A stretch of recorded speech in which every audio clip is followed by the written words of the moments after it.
बांग्लादेश की प्रधानमंत्री शेख हसीना साहबा इस वक्त इंडिया में मौजूद हैं और इंडिया के अंदर उनकी मुलाकातें हो रही हैं टॉप के इंडियन ऑफिशल्स के साथ।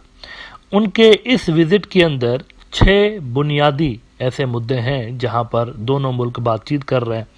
इन 6 इश्यूज़ में रिवर वाटर शेयरिंग के इश्यूज़ हैं, डेवलपमेंट एंड कोऑपरेशन के इश्यूज़ हैं और इसके अलावा ट्रेड और इकोनॉमिक पार्टनरशिप पे भी बात कर रहे हैं, पावर और एनर्जी सेक्टर पर भी बात कर रहे हैं, कनेक्टिविटी और इंफ्रास्ट्रक्चर पे भी बात कर रहे हैं। लेकिन जो सबसे इम्पॉर्टेंट चीज़ है और जिसके बारे में कल भी मैंने हाईलाइट किया था ब्रॉडर व्यू के अंदर, वो है डिफेंस का मुद्दा। आज मोदी ने खुद अपने प्रेस स्टेटमेंट में कहा कि हम लोग बहुत डिटेल में बात कर रहे हैं डिफेंस कोऑपरेशन बढ़ाने के लिए। ये सबसे ज़्यादा सिग्निफिकेंट हिस्सा है शेख हसीना की इस विज़िट का। बाकी तो खैर होते रहते हैं ना, बाकी के उनके जो ट्रेड और कमर्शियल एक्टिविटीज़ और ये सारा जो भी है मुआहदा, वो तो सारा साल कुछ ना कुछ होता रहता है। लेकिन डिफेंस के हवाले से मोदी का बयान ये थोड़ा सा डिफरेंट है, क्योंकि ये डिफेंस का ऐसा सेक्टर है जिसमें right from day one Bangladeshi military जो है वो चाइनीज़ इक्विपमेंट्स खरीदती रही है, उस पर ज़्यादा रिलाय करती रही है। लेकिन अब पॉलिटिकल इंटरफेरेंस बांग्लादेश के डिफेंस सेक्टर में हद से ज़्यादा नज़र आ रही है। इतनी ज़्यादा नज़र आ रही है कि पॉलिटिशियंस मिलिट्री जनरल्स वाला काम करते फिर रहे हैं और पॉलिटिशियंस जो हैं अवामी लीग के, वो अपनी मिलिट्री को बता रहे हैं कि उनको क्या ख़रीदना चाहिए, क्या नहीं ख़रीदना चाहिए।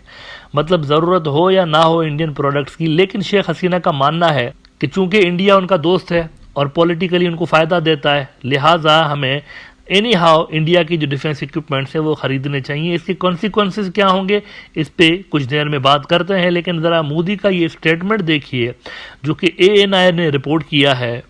इसमें वो कहते हैं कि prime minister Narendra Modi says to further strengthen our defence ties we had detailed discussions from defense production to modernization of armed forces. We have decided to strengthen our cooperation over counter-terrorism, fundamentalism. Look at that. खुद RSS का बंदा है। अपना जरा इसका fundamentalism का level देखिए कि इलेक्शन कैंपेन्स के दौरान मुसलमानों का नाम ले लेके इसने गालियां दी हैं कि तुम्हारा मंगलसूत्र बिकवा देंगे, हिंदू बरादरी को कह रहे थे। और यहाँ बात कर रहे हैं ये बांग्लादेश के फंडामेंटलिज्म की। तो कह रहे हैं इस पे भी हम लोग जो है कोऑपरेट करेंगे। और इसके अलावा कहते हैं कि peaceful management of the borders, इस पर भी बात करेंगे। ये बॉर्डर किलिंग्स वाला जो मसला है, ये तो खैर बांग्लादेश का बच्चा बच्चा जानता है कि गुज़िश्ता 10-15 साल में ये कहते हैं, सिर्फ हर साल 6-8 स्टेटमेंट्स इस तरह के दे देते हैं, लेकिन होता कुछ भी नहीं उस हवाले से। और मजीद आगे कहते हैं और vision of the Indian ocean region is the same. We welcome Bangladesh decision to join Indo Pacific ocean initiative. We will continue our cooperation at BIMSTEC and other regional and international forums. अब यहाँ पर भी ये डंडी मार रहे हैं। बांग्लादेश का विजन इंडियन ओशन के हवाले से वो नहीं है जो कि इंडिया का है। इंडिया के इंडो पैसिफिक ओशियन के हवाले से जो विजन है उसके अंदर चाइना नहीं है, लेकिन बांग्लादेश का जो इंडो पैसिफिक ओशियन का रीजन है उसमें ब्लॉक पॉलिटिक्स नहीं है। फंडामेंटल मसला है। दोनों मुल्कों का जो विजन है इंडो पैसिफिक ओशियन के हवाले से, उसमें फंडामेंटल मसला है। मोदी सरकार वाले चाहते हैं कि एक्सक्लूसिवली हमारा ही यहाँ पर इन्फ्लुएंस हो इंडियन ओशन रीजन के अंदर, लेकिन बांग्लादेश का विजन ऐसा नहीं है। तो ये भी डंडी मारने की कोशिश की गई है। अच्छा, इसके अलावा इंडियन एक्सप्रेस ने भी लिखा है मोदी को कोट करते हुए कि held extensive talks on defence modernisation, ways to counter terrorism, says PM Modi after bilateral discussion with Bangladesh counterpart Sheikh Hasina. यहाँ पर अब सोचने की बात यह है कि कौन से मॉडर्नाइजेशन की ये बात कर रहे हैं। पहली बात तो ये कि ये खुद इम्पोर्ट ओरिएंटेड मिलिट्री हैं। इंडिया की मिलिट्री खुद इम्पोर्ट ओरिएंटेड है। बहुत बड़ी तादाद में ये असलहा अपना जो है वो इंपोर्ट करते हैं, रशिया से लेते हैं, इसराइल से लेते हैं, फ्रांस से लेते हैं, कई जगहों से लेते हैं। तो ये मॉडर्नाइजेशन में बांग्लादेश को कैसे हेल्प करेंगे जबकि ये खुद बाहर से मंगवा रहे होते हैं। ये बांग्लादेशी सियासतदानों को सोचना चाहिए जो कि लगे हुए हैं डिफेंस मॉडर्नाइजेशन करेंगे इंडिया के साथ। भाई वो खुद बाहर से मंगवाते हैं, अपनी मॉडर्नाइजेशन इंपोर्ट करके, हथियार इंपोर्ट करके अपनी मिलिट्री की मॉडर्नाइजेशन कर रहे हैं और आपको कह रहे हैं कि हम आपको प्रोडक्ट्स देंगे डिफेंस के, तो उससे आप मॉडर्न बनेंगे कैसे? जब ये खुद नहीं बन रहे, अपने प्रोडक्ट से मॉडर्न नहीं बन रहे उनकी मिलिट्री, तो आपकी मिलिट्री कैसे मॉडर्नाइजेशन की तरफ जाएगी? So basically all these decisions regarding the defence sector ये पॉलिटिकल डिसीजंस है, ये मिलिट्री के डिसीजंस नहीं है, सियासतदानों के डिसीजंस हैं। अब देखना ये है कि किस हद तक आगे जाकर ये इंडिया को यहाँ पर कोऑपरेट करते हैं अवामी लीग वाले। क्या ये बांग्लादेश की मिलिट्री का जो प्रोक्यूरमेंट का एक पैटर्न है जिसके अंदर चाइना डोमिनेट करता है, ये उसको रीडिज़ाइन करने वाले हैं? क्या ऐसा करने वाले हैं कि जी थोड़ा सा उस तरफ जाते हैं, इंडिया की तरफ थोड़ा सा जाते हैं, चाइना की तरफ? लेकिन याद रखिए कि आपके जो मोस्टली हथियार हैं बांग्लादेश की मिलिट्री के, वो मेड इन चाइना है। और अगर आप इसमें इंडियन हथियार भी घुसेड़ रहे होंगे तो ड्यूरिंग द वॉर टाइम आपके लिए बहुत ज़्यादा इश्यूज क्रिएट हो सकते हैं। एक जैसे हथियारों के एक जैसे स्पेयर पार्ट्स होते हैं, लेकिन जब आप बहुत सारे सोर्सेज से प्रोक्यूरमेंट कर रहे होते हैं तो स्पेयर पार्ट्स का मसला और ज़्यादा बड़ा हो जाता है। इंडियन हथियारों में चाइनीज स्पेयर पार्ट्स नहीं डल पाएंगे और चाइनीज हथियारों में इंडियन स्पेयर पार्ट्स नहीं डल पाएंगे, तो आपकी मिलिट्री का एक डिसएडवांटेज ज़रूर पैदा होगा।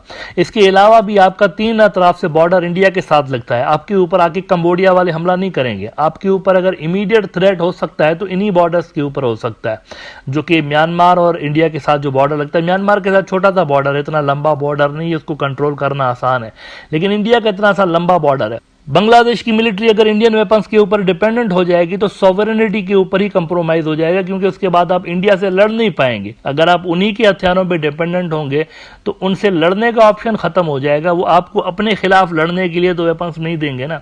तो ये एक स्ट्रेटेजिक ब्लंडर होगा बेसिकली बांग्लादेश की मिलिट्री को इंडियन वेपन्स के ऊपर डिपेंडेंट करना। ये एक स्ट्रेटेजिक ब्लंडर होगा जो कि सियासतदान कर रहे होंगे अपने पॉलिटिकल मजबूरियों के कारण। देखिए ना, मिलिट्रीज के लिए सबसे पहले तो थ्रेट असेसमेंट होती है कि आपका थ्रेट कौन सा है। थ्रेट को डिफाइन करना कि कौन सा थ्रेट है हमारा जिसकी वजह से हम डिफेंस सेक्टर स्ट्रांग कर रहे हैं। यहां पे आपका कौन सा थ्रेट परसेप्शन क्या होगी फिर। यहां अगर आप इंडिया के ऊपर ही डिपेंडेंट हो जाते हैं वेपन्स के हवाले से, तो थ्रेट परसेप्शन कहां गई बांग्लादेश की मिलिट्री की? कौन सा थ्रेट है फिर? किसके लिए आप ये मिलिट्री रख रहे हैं, किसके लिए तैयारी कर रहे हैं, क्या मतलब एग्जैक्टली है कि आइडिया क्या है उसके बाद डिफेंस के ऊपर खर्चा करने के हवाले से? इस पे भी बांग्लादेश के इंटेलेक्चुअल्स को सोचना पड़ेगा। आखिर में ये बता दूं कि मोदी साहब की विजिट एक्सपेक्टेड तो वैसे ही थी ढाका के अंदर, लेकिन फॉर्मली उनको इनवाइट कर दिया गया है शेख हसीना साहिबा की जानिब से। और इंडियन एक्सप्रेस उनको कोट करते हुए कहता है कि prime minister Narendra Modi got an invitation to visit Bangladesh from his counterpart Sheikh Hasina. I invite PM Modi to visit Bangladesh, come to Bangladesh to witness what all we have done and plan to do, Hasina said during a joint conference. तो बाकी के जो चीजें हैं, चलें water sharing, economic activities और ये सारा कुछ, वो तो वैसे ही होता रहता है। लेकिन ये जो चीज हुई है ये नई चीज है डिफेंस के हवाले से। मतलब इंडिया और बांग्लादेश के दरमियान डिफेंस कोऑपरेशन एग्जिस्ट करता है, लेकिन इस तरह का नहीं है। ये जो वेपन मैन्युफैक्चरिंग और इंडिया उनको सप्लाई कर रहा होगा बड़ी तादाद में, इस तरह का कोऑपरेशन एग्जिस्ट शुरू से लेकर नहीं कर रहा है इनके दरमियान। इंडिया के हवाले से the idea is to counter Chinese influence. ये जो चाइना का इन्फ्लुएंस डिफेंस के सेक्टर में बांग्लादेश के अंदर बढ़ रहा है, जहां पर इंडिया कैच नहीं कर पा रहा, उसको बेसिकली कैच करने के लिए ये सारा तामझाम इंडिया कर रहा है वहां पे। लेकिन बांग्लादेश के लिए आप देखें तो स्ट्रेटेजिक हवालों से ये एक ब्लंडर होगा, बहुत बुरा डिसीजन होगा अगर इस पे आगे अमल होता है तो।